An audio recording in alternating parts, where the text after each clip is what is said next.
யாரு அப்போ வந்தார ராமு? கம்ப்ளைண்ட் யார் கொடுத்தது? பத்திரிகையாளர் மன்றமே கம்ப்ளைண்ட் கொடுக்குது. இவங்கெல்லாம் மனுஷனுங்களா? எனக்கு வந்து நிற்கிறானே அவன் அந்த சுரேஷ் வேதநாயகம், அவன் தான் இந்த வேலையை பூரா பார்க்குறது. அவன் இந்த ஆஃபீஸு 2 பேர் தான்.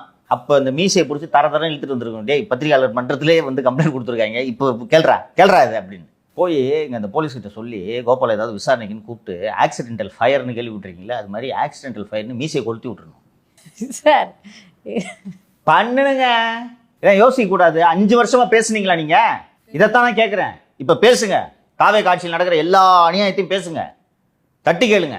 இன்னைக்கு வீதிக்கு வர்றீங்களா? அன்னைக்கு தினந்தோறும் வந்திருக்க வேண்டும் நீங்கள் வீதிக்கு. கடைசி அந்த ஒற்றை எழுத்து நிறுவனம் கொடுத்த கம்ப்ளைண்ட்டுக்கு 1 கூடினார்கள். அதுக்கு பிறகு எப்போது கூடினார்கள்? எவ்வளோ நடந்துச்சு? கரூர் விவகாரத்திலாம் தொடர்ந்து பத்திரிகையாளர்கள் கைது செய்யப்பட்டாங்க. பேசுனதுக்கெல்லாம் வழக்கு வந்தீங்களா? அன்னைக்கு எழுதுறது பூரா ஆபாசம், என்னமோ புலிட்சர் விருது வாங்கின மாதிரி பேச்சு மட்டும். உண்மையிலம்மா எனக்கு ஆசைம்மா ஆக்சிடென்டல் ஃபயர்னு கொளுத்தி விட்டுணும் மீசியை. ஒரு முதலமைச்சரை விமர்சிக்கிறதுக்கு 1000 விஷயங்கள் இருக்குமா. மாட்டுக்கறி சாப்பிடும் மாமி நானே அவனாவது கவர் ஸ்டோரி வைப்பானு. வழக்கெல்லாம் போடக்கூடாதுப்பா. ஜெயலலிதா கரெக்டாக பண்ணாங்க. நான் அன்றைக்கெல்லாம் ரொம்ப கண்டித்து பேசினேன். நான் கரெக்டாக பண்ணாங்க.